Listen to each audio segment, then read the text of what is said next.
Well, it's time now for a very thought provoking and personal discussion on parenting, careers, and entrepreneurship. I'm pleased to introduce you to the mentor of this panel, Naya Sagi.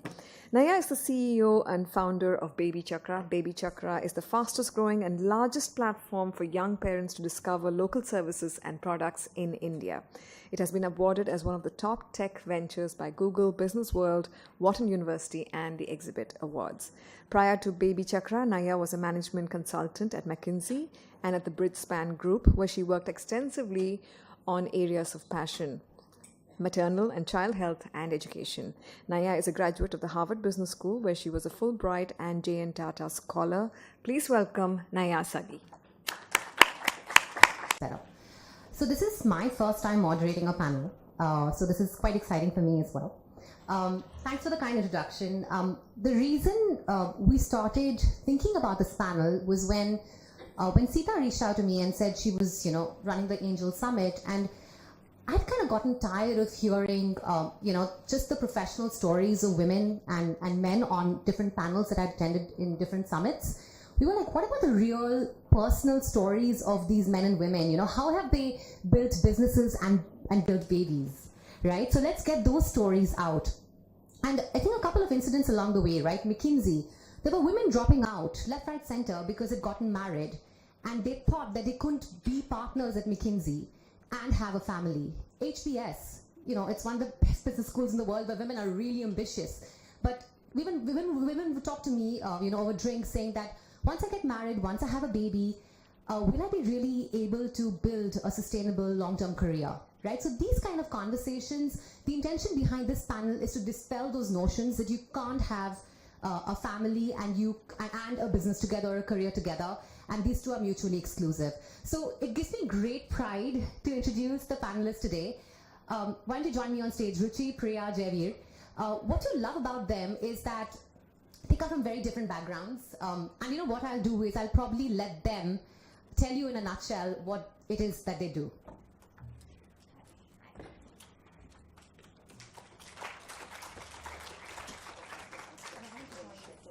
Why don't we start with Javeer? Javeer, why don't you share with the audience a couple of words about who you are and what you do?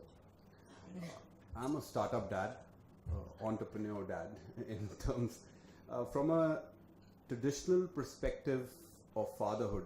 That's why I use the word startup dad, because I think I would like to label myself as a new age dad, breaking away from a traditional financial supporter or a CEO just reaping dividends, to actually turning into logistical and backdoor operations with my wife, so that I earn that love, respect, and share those dividends. On a professional level, I'm national spokesperson for the Congress Party. I'm a lawyer by profession. I still practice. I am a hobby flyer as well. I have around 300 hours of flying. I graduated from a law school in Calcutta, where I met Naya. I did my LLM at University of California in Berkeley. Now I'm a father to a 1-year-old baby girl. And my ideal day starts at around 10 o'clock in the morning, and I finish around 11 in the night, 4 days in a week. That I've changed since I've become a father, because 10 to 4 I do my court hours, and 5 to 8 I get butchered on television, defending the Congress Party. So this is who I am. But the most important part to myself is what my wife does and how it changed my perspective. And we'll discover that during. She's also a lawyer. We took our baby steps together in the sense that we went to law school together. Then I did my master's and she did her master. She worked in a law firm doing capital markets. And now she's also working on a venture. And she told me, when I come here, you better thank me on the stage for giving me the support for speaking on this dais here. So we'll discuss on the way how, and I think my theme will be at the Angel Summit, to give a devil's perspective in some sense, because I'm the only second male speaker out of 22 female speakers. And to say that the headline was breaking barriers, I would say for women it is actually breaking barriers to achieve excellence. If I see from a pure prism of parenthood, they have broken barriers with so many roles as a creator, as a protector, as a caretaker, then to conquer this world of business. that's what you call achieving excellence. For men, they've just broken barriers of tradition and conventions and realized parenthood after a long time. For we really didn't achieve any excellence. We've just started discovering parenthood and realizing parenthood. I think that's what I want to discuss about it. Thanks, Javier. Ruchi, over to you. Thank you so much, Neha. So I'm not a startup entrepreneur, successful businesswoman. I'm not a politician or a lawyer either. I'm what you would call a typical corporate, a woman in the rat race, as we just heard. So I've been working in the industry for about 21 years now. So I'm a marketing person and I head marketing for partners in India for Microsoft. That's what I do. But that's the professional side of me. I have a personal side, which is a family of 2 children who are growing quite rapidly. I have a 12-year-old boy, nearly a teenager. And for those of you who have children in that age group, you know how trying that can be as a mom of a boy who's 12 going on 13 and acting like he's 18. But I also have a daughter who's 10. Plus I have a husband who's a busy surgeon who's not based in India. So he's based abroad. So I manage home. I've got 2 children and I've got a career. And as if things weren't complicated already, I have a second career that I will talk about as we progress the discussion. So I manage 2 careers as well in parallel. Super, Ruchi. Thanks for that. Priya, over to you. Hi, I'm Priya Sachdev and I'm a single mother and an entrepreneur. I just started my new venture, rockandshop.com, a year and a half ago. It's a premium to luxury lifestyle destination, online destination for the Indian consumer. But I guess, I'd like to describe it that I have 2 babies. Rock and Shop is my baby too, and my daughter is 9 years old. And I have been a double major in mathematics. I've worked all my life. I was studying in the UK. I've worked in investment banking, M&A in London. Then I moved back to India. I owe all this to my family, actually. My father was a first-generation entrepreneur, and he's always said, you need to always work. And he never differentiated between the boys and the girls in the house. He always looked at us as his boys. So, coming from a home like that and, growing up watching my father being an entrepreneur and, being extremely successful, and I've always admired that and always has been inbuilt within me that I also need to be my own and financially independent. And I want to see my daughter watch me grow, as a successful entrepreneur and also, aspire to have the same dreams and be successful and, aspire and do whatever dreams that she aspires to do. So, Is this working? Yeah, super. So one of the questions have actually communicated to all the panelists is about describing one defining moment that really shaped their perception about how they decide to build their careers and their families out. I've also requested them for a very personal, hard-hitting, candid story. So, Javier, do you want to kick off describing one defining moment that really shaped the way you think about yourself as a dad and as a politician and a lawyer? Go for it. When I graduated from law school, that's back in year 2006, just out of sheer peer pressure, and I took up the on-campus recruitment. And I was very close to my grandmother. So I started working with this law firm in New Delhi, and my same road every day, my lunch box, my courts, briefing senior counsels, XYZ. She fell ill, and I had around 21 days of vacation, which I can take throughout the year. And she was in the hospital for nearly 2 years, and she's the one that really brought me up. But I never could have the heart to tell my partner in my law firm, okay, give me every day I have to leave early because I have to go visit my grandmother. So that was the first defining moment for me that I want to be somebody independent. That dialogue from Invictus, that poem, captain of my soul and the master of my ship. And I want to be that. Because I don't, even if I earn less, taking a clue that when ma'am you were speaking, but I want to have the liberty where I can visit the person who I want to visit at the time I want to visit and not to be slave to somebody's time. So that's where my independent career thought came into. My second thought, how family is important with the career, is when I had my baby girl, and I became a national spokesperson only a year and a half to 2 years back, and I liked the kick high about it, going on Barkha show or getting butchered by a nub, and the temptation is always there to keep everything aside and go there. And when my daughter was born, and we were just discussing how should I go about it? And my wife told me, look, she read it somewhere else, that be the husband you would like to have for your daughter. So you will have to start, you will be the role model as a husband also for your daughter, and the decisions you make, always make that decision thinking, should that decision your daughter's husband make for her? So that's where it creeped into me, the importance of time, importance of respecting my wife's identity, number one. Because tomorrow I would want my daughter's husband, if she decides to get ever married, to a man, that her identity has to be respected, her dreams have to be respected. I come from a comfortable background. I'm not hiding anything. She will have a comfortable life, touch wood. But if she has dreams, those have to be respected. Her gender should never be a handicap. And then I saw the latest Ariel Surf ad where kash maine apni beti ko ye bachpan mein na sikhaya hota. So I think now my every decision centers around the time, how would I want my wife's husband to behave qua her sentiments, dreams, ambitions. And that trickled down to respecting my wife more. I keep the sacrifice scorecard equal.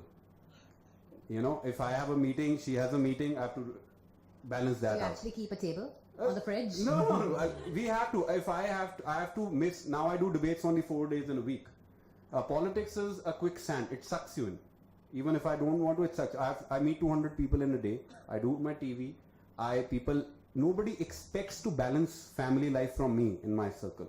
Neither my friends, neither my parents. Expectation is from my wife to balance. So I have to break away from the traditional expectation to balance this for my wife's and daughter's sake. So I think these were the two defining moments which came around in my life. Thanks. I've known Jerry for the last, 15, 16 years, and he's been one of the most ambitious men I've met, right? And which is great. We're all very ambitious in our own way, right? And I think these sort of stories, these defining moments, Jerry, I think they really go to show how you've sort of been able to smartly and very strategically make trade-offs and make your career and your family an equal priority and making it work. So thanks for sharing this with great candor. Thanks. Ruchi, over to you. I'd love to hear what is the defining moment that really shaped your thinking about your career and managing your family with a husband in UK as well. Absolutely, sir.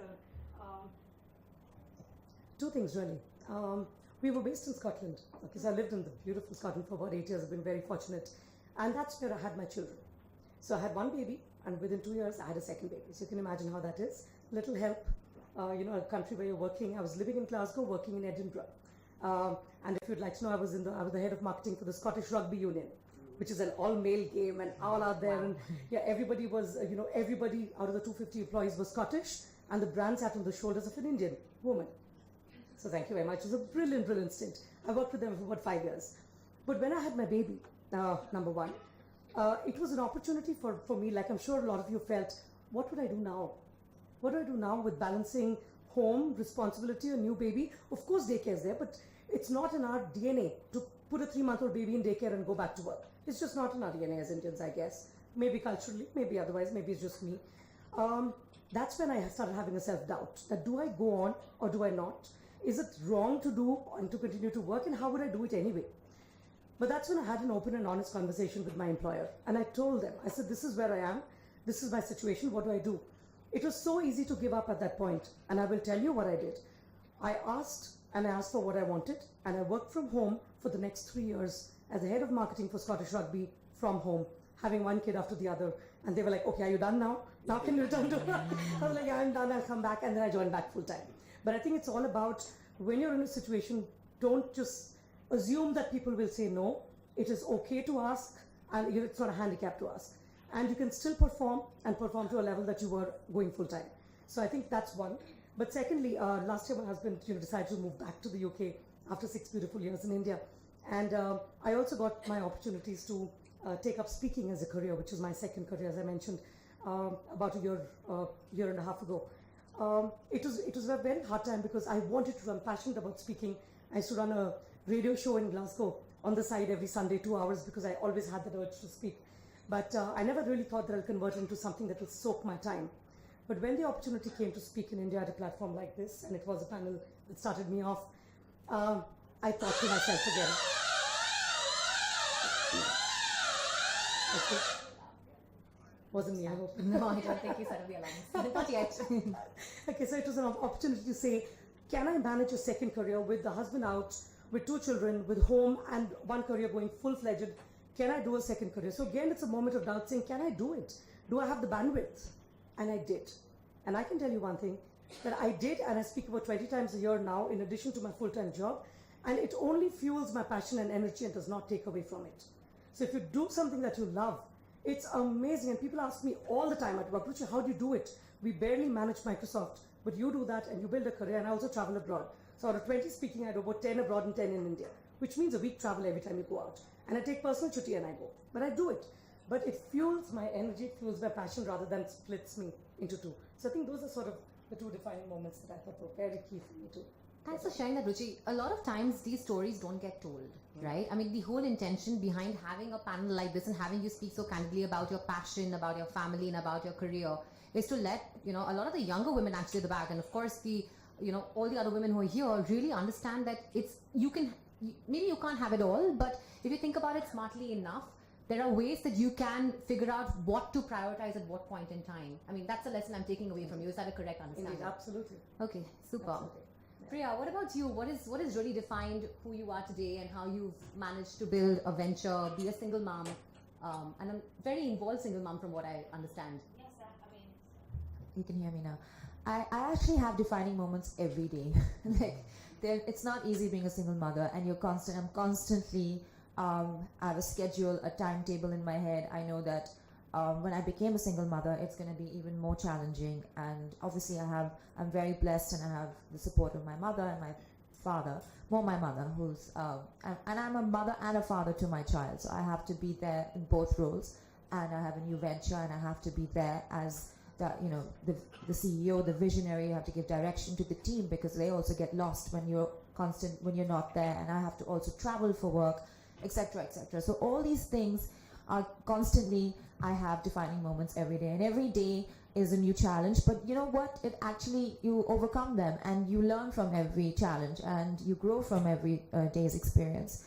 But I would say, like, for example, today, I flew in this morning. I got in from the UK. I had a conference in the UK, an e-commerce retail luxury conference to attend, which I was invited to for 2 days. So I flew out. My mother took care of my daughter. My daughter moved to my mother's house.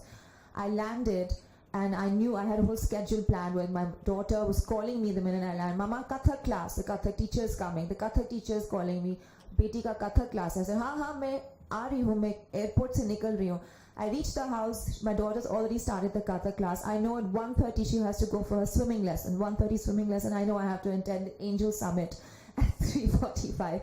So quickly bring her back from swimming at 2, have lunch, rush her off for a birthday party, and I'm here. So look, today is a defining moment. It's a challenging, but as even Ruchi said, or even Javi said, timing is very important.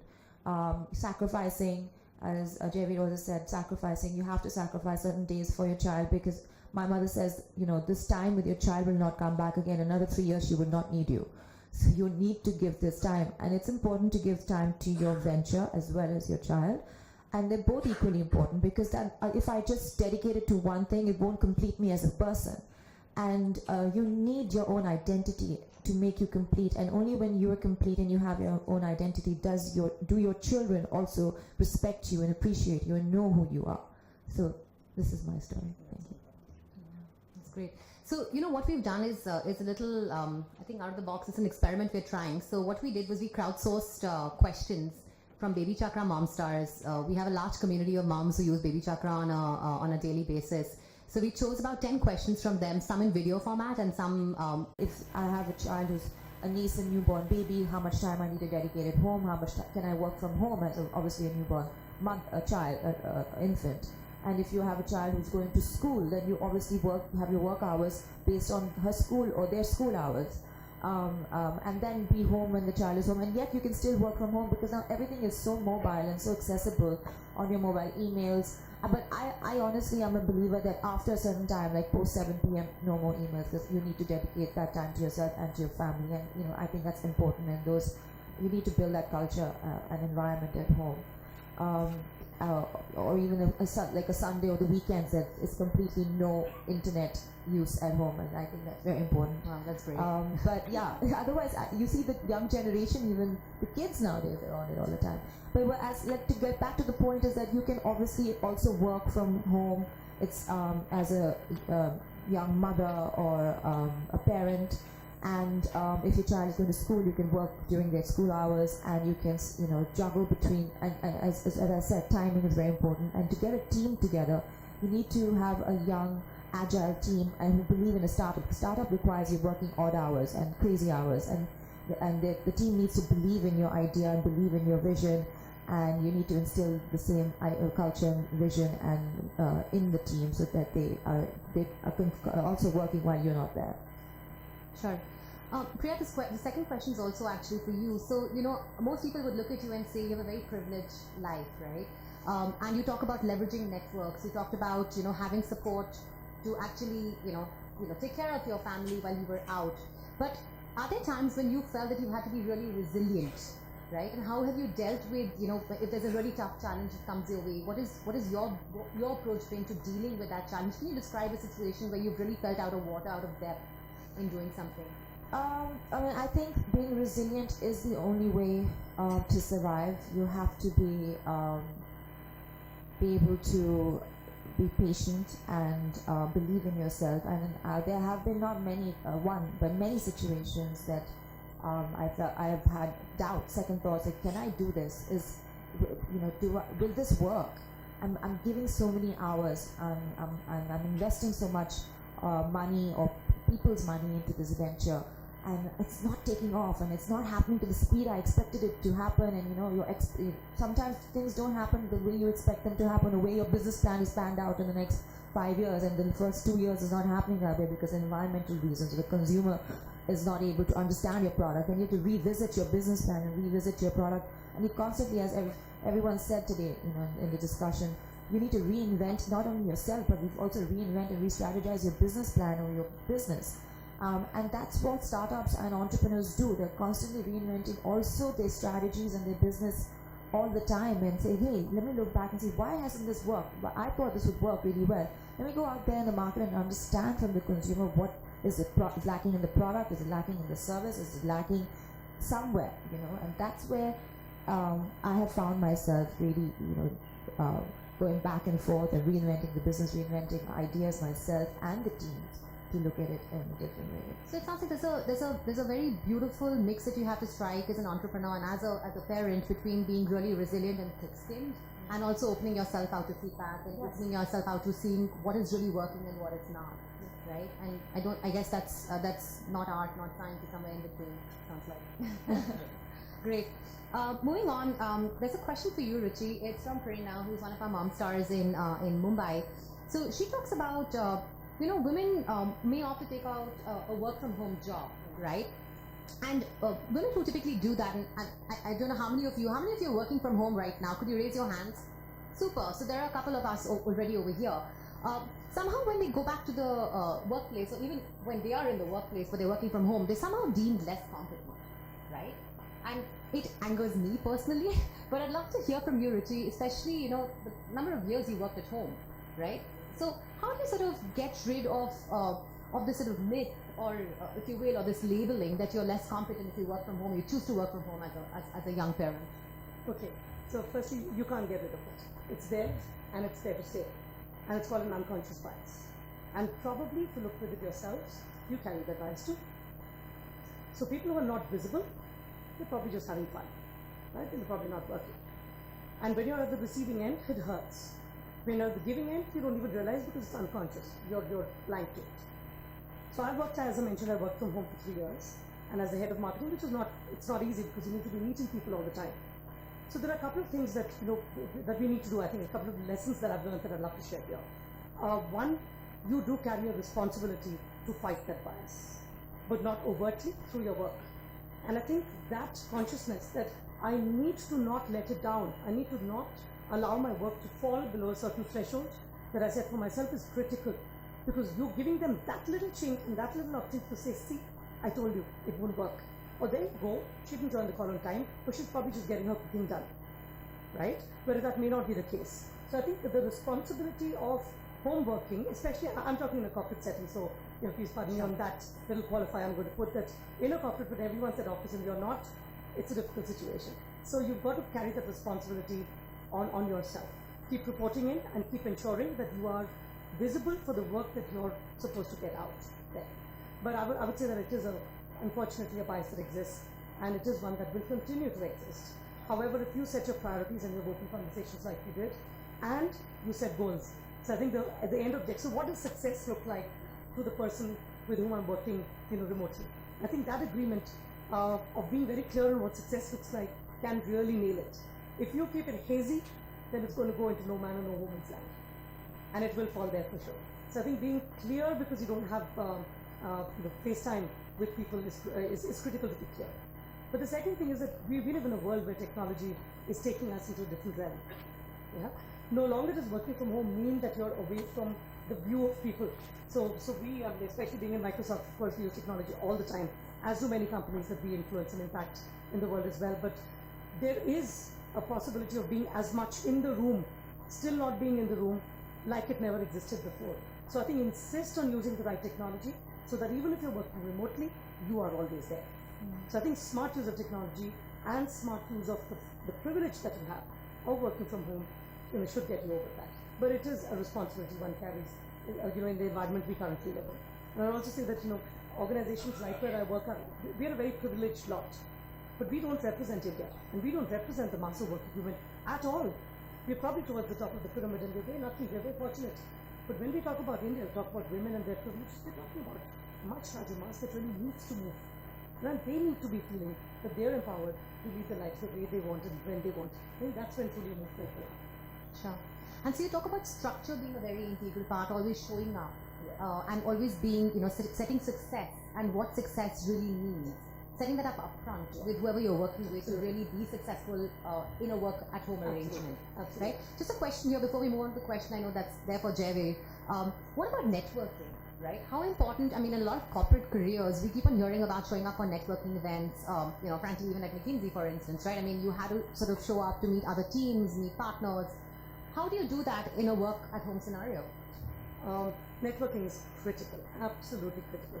And networking, if I throw open the word here and ask for responses on what networking means, let me tell you, I do this at my workshops. Because networking is a critical corporate skill, 60% or maybe more words are negative for networking. Or networking means, you're going after people the wrong way, for the wrong reason, at the wrong time, all sorts of words like that. But that's not necessarily true if you work networking the right way. Networking is important, and it's not only platforms like this. In fact, platforms like this are super, and I can see a lot of women, in fact, some of them I know from my life, from me and my kids' life as well, who've come in here today, who've taken the trouble and the time to come here and interact with people. So I think networking at forums, but even online, we are so fortunate again that we have access to tools that will allow us to network if we wish to network. But remember that it's a two-way sword, right? It's a double-edged sword. You can also sit back, dig a little hole, and stay within it, and think you're networking. You're not. So the online world is a world where you need to be able to use it and leverage it. For example, Facebook. And we spoke about Facebook and how beautifully you can take people out who are a negative influence in your life. But I'll also tell you, I've heard people talk about Facebook so negative and say, oh my goodness, such a waste of time. But I will also tell you, if you leverage it the right way, it can be a very prominent tool in your life. When I moved back from Scotland to here, I could pick up relationships I left 10 years ago as if they had never gone away from my life. But you pick them up for the right reason. So you leverage tools and leverage networking the right way, you can't go wrong. But there are always shades of grey. So I think it's again a responsibility we need to carry, how we network, how we use our tools, and how we really make the most of that, that power available to us. Thanks, Ruchi. So there was a case I did at HBS called the Heidi Rousing case, right? Where they had two protagonists set to different sections, and the whole case was about one male protagonist who was, networking out there, very aggressive. And, the class was asked to rate him on a scale of 1 to 10, saying, would you want to work with that guy? Is this guy inspirational for you? And the section basically said 9 on 10, 9.5. He seems like a go-getter. He's going to go get everyone. I want to be part of his journey. The other section had, again, a female protagonist, exactly the same case, except the name was changed to Heidi Roizen, right? Exactly the same attributes, exactly the same story. How many of you would like to work with her? The section was asked. And I'm pretty sure she seems kind of bitchy, She seems kind of like too aggressive for me, right? Anyway, so I think the power of networking, the power of putting yourself out there, the power of being brave. I think we as women sometimes do ourselves disservice by setting ourselves back. But anyway, Jerry, I think there's a question specifically for you, and I think there's a kudos attached to it as well, because Ashifa, who's a mom star from Bombay, again asks, how do you manage with such a demanding career? How do you manage being a hands-on dad, really being a dad who is a true parent to your child, to your little one? And she says kudos for being and for offering to be the father on the panel. I think the key is, now in political terms, I'm in a strategic alliance with my wife. We were emotionally, physically, logistically, and equally not losing the sight of her dreams. Keeping the profession, as I said earlier, politics and law, the temptation is too high. But I think you have to draw your own red lines when you say every career is demanding, whether it's a startup, a lawyer, a politician. There is no limit. So you have to mark your own red line, and after I still give my importance to my vacations. My baby telling me, Papa, Tata, that means I have to take her to a paddling pool. And I balance my wife's schedule with it. And 4 days, I don't look back, I don't take rest, and I just do the full pedal. In 3 days, I just lock myself up, and no matter what, I don't come out of it. There are times when I come out. I think so, time management, respecting others' schedule, and also, Anaya, I want to add here, new age fatherhood is not something because we men have had a change of heart. I don't give myself that credit that suddenly we've emotionally changed and wow. It's because the new age mothers are, don't, in a very lighter sense, like woodpeckers. They are pushing you to adapt to that role. That is becoming a key, a success to a happy marriage. So they are pushing, they are nudging us to take on the role of new age fathers and break that tradition and to adapt that role. So I think don't doubt yourself that much. My wife is doing a startup. We have a 1-year-old baby, and there are times my app is not getting long. I have to look after the baby, and we have all the help, and I have to sometimes put my foot down and said, 5 years down the line, nobody is going to hear your sob story or your excuses. The world does not hear excuses. Full stop. Neither your own baby will not believe your story. Forget me. So don't give yourself excuses, even if they are genuine, because the burden of living with a failed story is too high a burden in today's age. And so it takes two to tango, as Javed Akhtar Saab said in the parliament, चमन में इख्तिलाते रंगबू से तभी बात बनती है, हम ही हम हैं तो क्या हम हैं, तुम ही तुम हो तो क्या हूँ मैं. So respect each other and you'll get on.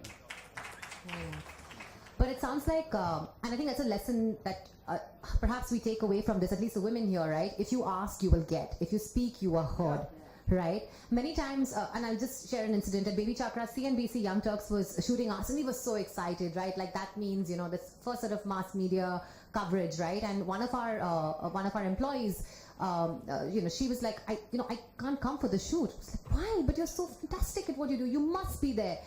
But my child. It's like, ask your husband if he can babysit the child for 1 day. It's 1 day, right? Can you be here? And so she asked him, and he said, okay, you know what? I can be there for half the day. But essentially what ended up happening was she actually got the child to the shoot. So it was really a Baby Chakra office. But until she'd asked, and until she realized she had a power to ask, right? She didn't realize she had an option. So, kudos to Divyata for really pushing you and being the woodpecker. I think we all need to do more of that, a lot of the pecking. We have a video coming up next, and I think this is a question for Ruchi.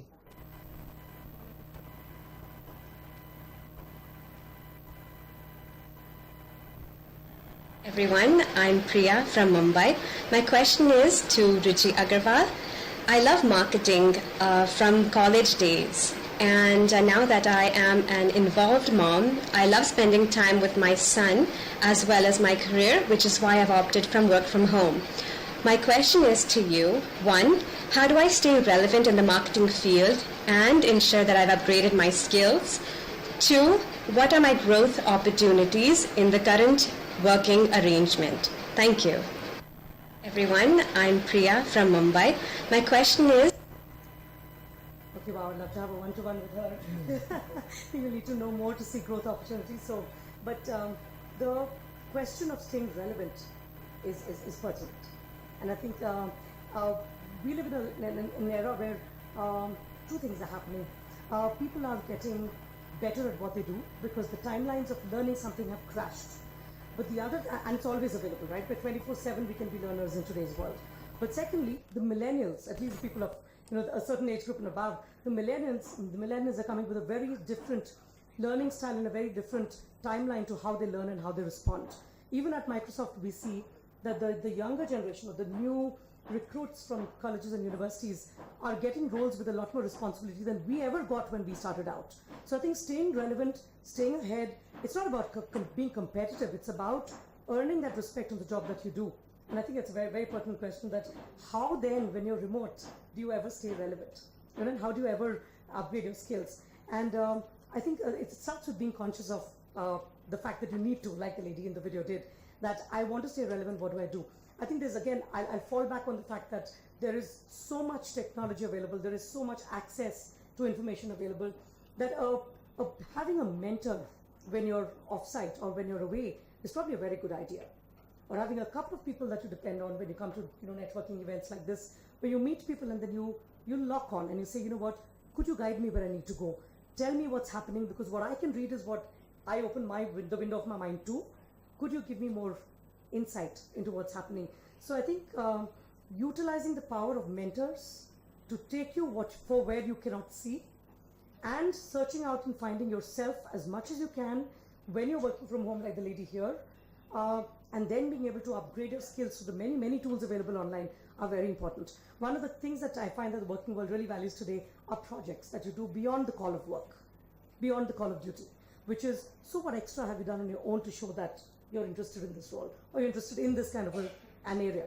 And I find that a small initiative taken by people to invest time in a project along the lines of where they want to go to is very important. It's like one of my mentors that I have in life told me once, it's like having this map of an estate. It says, you are here, and it has another point that says you want to get to here. I want to get here.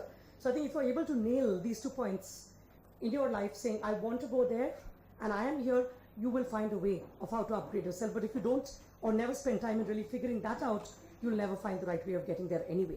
So I think it's about self-realization of where am I, but where do I want to go? What skills do I need? What people do I need? What resources do I need to really make it work for me? So I think it's again, I keep taking the responsibility back to self, but very easy to say, oh, but nobody ever told me, or nobody ever guided me. I think today's world is different. You need to be self-guided. There are even organizations who don't give you promotions anymore. You'd have to work towards your next role. You're not picked up for a promotion, which is fair in a way. It's a hard skill, but it's fair. Great, thanks. So I know we're short on time. How much time do we have, Sita? 10 minutes. So I know we. Yeah. So you know what? We had a couple of other questions, but we'll run that offline with the panelists, so that's okay. Should we open it out to the audience for questions? Given we only have 10 minutes, we'd love to hear what you have to say. Any questions that you might have. You've gotten a flavor of what each panelist is passionate about is doing. Yeah, sure. Quick question to all of you, especially professionals. So you can actually choose, you've been in the corporate world, you've been in these positions, and you've proved yourself at work. And so now you can tell them, no, this is not what I wanted to do. It's only after some time that you can actually tell them I can work from home. Because in the beginning stages, in the beginning of your careers, you just can't do that. You haven't performed as well, so they won't give you that kind of opportunity, or they won't give you that kind of option, to work from home. So I think that all of you have come to a certain level in your career, and that's how you can now say, I just want this time, right? So, but what about people in the early stage of their careers, and just So may I take it? I Okay. think absolutely, yeah. Okay, I'll give it a shot and I'll pass it on. Right, you're right. It's two things that work. Okay, luck and trust. Okay, you've got to be at the right place at the right time. No one can deny that. And in India, I find it opening up a lot more. The work from home concept in India is opening up. People are open to two things: work from home and return to work moms. I love the trend we're seeing on return to work moms. Organizations have got programs in place, but also people's minds are open. It's okay if you took a 4-year break, but what have you done in that 4 years is also important. That have you kept in touch rather than saying, okay, shall I let it go and I'll come back. But your point is right.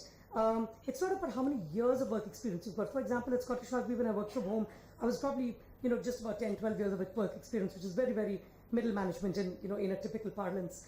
It's about the trust you build to be able to get that privilege if it is not part of your work package.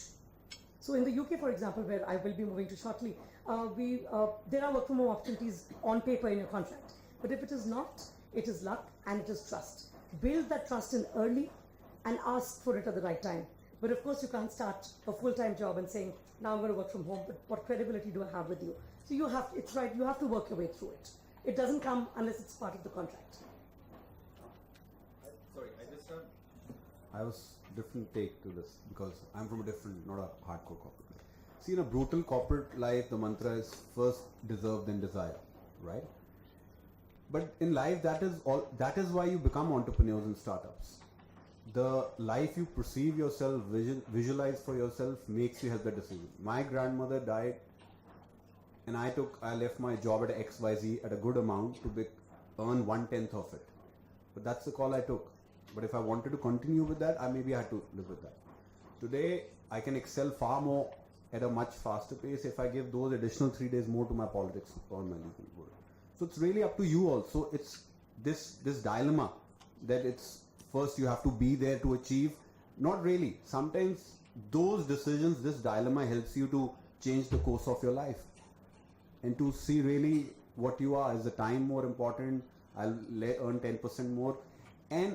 And there is no, sometimes you're excellent. I know guys who work 1 day a week, they're super brilliant and money is a byproduct. The guys who are working 365 days, still they're not making heads. So destiny plays a big role, but never let your true character fade away in that.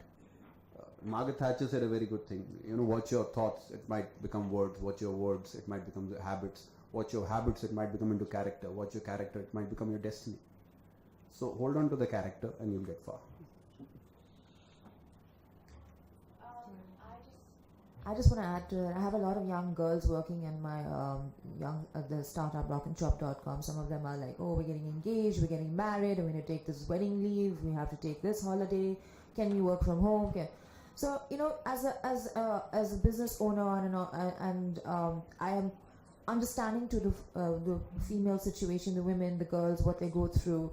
Also, some of them are pregnant and they're working to their last day of pregnancy, and then they go give birth, and they're very passionate about their work, and and I keep telling them, you need to be mobile, you need to be active. You can't be sitting and lying in bed because you're pregnant. Because the more mobile and active you are, the more energy and positivity the child also gets through you. So, but then they take their maternity leave, and they are remote controlling, working from home. They are still getting reports. They are all CC'd on all emails. They're getting all they are part of the whole Google Drive. We have WhatsApp groups in our office. They're in those groups. I have a team of content team, the tech team, the stylists, the photographers, all. So we have a full team, and they all have these various groups, and there's one big group. So any work that it's been missed out, or I'm traveling, I'm on this group with them. I didn't get the report. I don't see it on the Google Drive, which is all instantaneously, and you can work from home and update it, and it's just that your boss. You just have to be very passionate and driven, and you have to convince your boss or your leader that, hey, I can do it from home. Just and trust me, but I need this time away because this time is also required for myself or for the child. And you just have to be very convincing, and you have to have a conviction in you that you can do it, and that has to come forth. I mean, just to add to that quickly, you have to ask. I mean, I don't think anyone's too junior to not experienced enough or hasn't developed that enough trust to ask, because you will never be there, right? So To give you an example, we're looking for a new office for Baby Chakra in Bombay. And while I was drawing out the specs, we had a brainstorming exercise as a team. And a couple of the women spoke up and said, do you want an office with a creche nearby? So right now, I'm actually talking to real estate agents saying, one of my most important specifications is I need a creche in the same building. And they're like, really? I'm like, yes, absolutely. Because they spoke up, because they said what they needed, I knew, right? So until you speak up and until you say what you need, no one will know. So yeah, that's my take. Anyone else? I think we have time for maybe one more question. Go for it. As a founder myself, looking to hire as inclusively and diversely, what tips can you encourage for people like myself to encourage the team to feel like they can ask for these things? How to create an environment to give permission to say, we need a creche, we need... Can I answer that? Go for it. So we do these fun Fridays once a month, and that's when we play games. I take the team out, and once a month we do these fun Fridays or any other day of the week, and we play bowling, or we do truth or dare, or we have dumb charades. And in that course of time, then I do a whole team sort of like, hey, let's just do a round of things that what the team feels is lacking, and how we can, how I can help, and then they ask me my feedback. And so that really helps, because they kind of get the courage to speak in a forum where they don't feel that it's an office environment or they're intimidated in any way, and it's a very casual environment, and you create that environment and you try to be their friend. At the same time, there's that, that arm distance sort of respect there. But then you have to create those opportunities for them to speak out in a more casual space and environment. I mean, I think for me, what works is that, number one, are you ready to have a thick skin? That's my first question to you. If you are, then I'll tell you what I've been doing, right? It's a culture. It's a value in the team that if you feel things are getting effed up, you speak up. And if I am effing it up, you will tell me. And you will tell everyone else in the room. I don't care. But speak up. Right? And I think the more people find that after they've spoken up, there haven't been any negative repercussions, right? In fact, people are like, wow, you spoke up, you said something that was really messing up and you fixed it, right? People feel they're in a safe place. So it's not something that you can just build overnight. It has to be part of your DNA. It has to be something that the people you choose as the core leadership then sort of pass on to the next level and the next level and the next level. So in fact, we have interns today who are really outspoken and very, very frank with their feedback, and we love it, right? So I think it's your DNA, it's your culture, it's about how you shape it. Or have a secret ballot of wishes. I like how all the political keep coming in. Okay, so I think we're kind of out of time. Any last questions, and then I think we're done. Okay, great. Thanks everyone for being a great audience. Thank you, Naya, and thank you to all the speakers.